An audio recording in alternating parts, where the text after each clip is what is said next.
Ratusan petani pekebun sawit Desa Balian Kecamatan Mesuji Raya menggelar aksi di kantor Bupati Oki. Para petani mendesak pemerintah daerah tuntaskan masalah perkebunan plasma mereka yang dikuasai oleh sejumlah oknum yang tidak bertanggung jawab selama bertahun-tahun. Membawa spanduk bertuliskan tuntutan, ratusan petani dari Desa Balian Kecamatan Mesuji Raya Kabupaten Oki ini berorasi.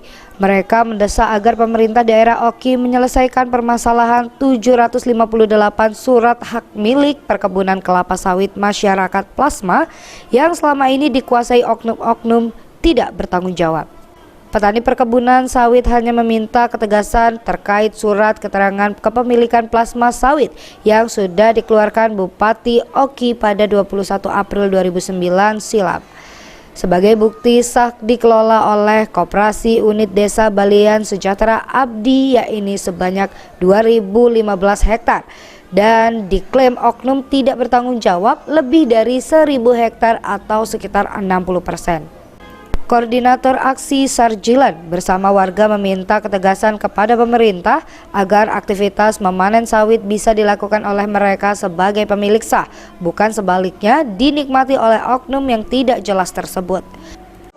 Kami minta ketegasan hukum dari pemerintah yang mana telah dikeluarkan pada tanggal 19 Januari kemarin, tapi sampai saat ini tindakan nyata ke desa kami tidak pernah terbukti. Apa berkaitan dengan apa, Pak? Berkaitan dengan klaim lahan, Pak, ataupun perkebunan kelapa sawit. Yang mana perkebunan kelapa sawit itulah dibagikan kepada masyarakat sejak tahun 2009.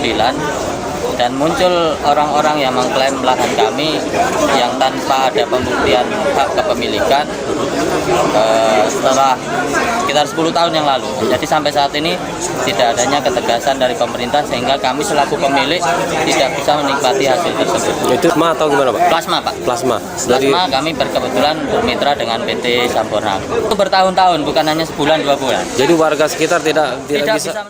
Sementara itu, Kepala Dinas Perkebunan dan Peternakan Kabupaten Oki, Dedi Kurniawan, usai menanggapi tuntutan warga, menjelaskan bahwa pemerintah daerah sudah mengeluarkan SK berkaitan hak kepemilikan plasma kepada petani sesuai proses aturan yang berlaku. Selanjutnya akan segera dicarikan solusinya dengan melibatkan unsur Forkompinda dibahas dalam forum. Pemda sudah mengeluarkan SK plasma dan itu sudah sesuai dengan aturan yang ada. Tetapi kenyataannya kan mereka ini tidak bisa panen di lapangan karena masih ada GPE yang mengklaim. Mereka datang ke Pemda ini menyampaikan aspirasinya. Nah, aspirasi ini kan tidak terima kan, soalnya mereka tidak bisa panen. Nah, di daerah ini ada pimpinan daerah, ada Pak Bupati, ada Pak Kapolres, ada Pak Dandim, ada Pak Kajari, dan pengadilan negeri. Ada namanya forum koordinasi pimpinan daerah. Kita tawarkan supaya persoalan ini kita angkat di KPD. Insya Allah bisa ditemukan solusi-solusi dalam terbaiknya. Nah, kalau prinsipnya Pemda pertama adalah sudah melakukan tahapan-tahapan sesuai dengan. Para petani pun mengancam akan menggelar aksi serupa dengan jumlah massa yang lebih banyak, bahkan akan menginap di halaman kantor Bupati Oki apabila tuntutan mereka tidak terpenuhi. Novan Wijaya, PAL TV.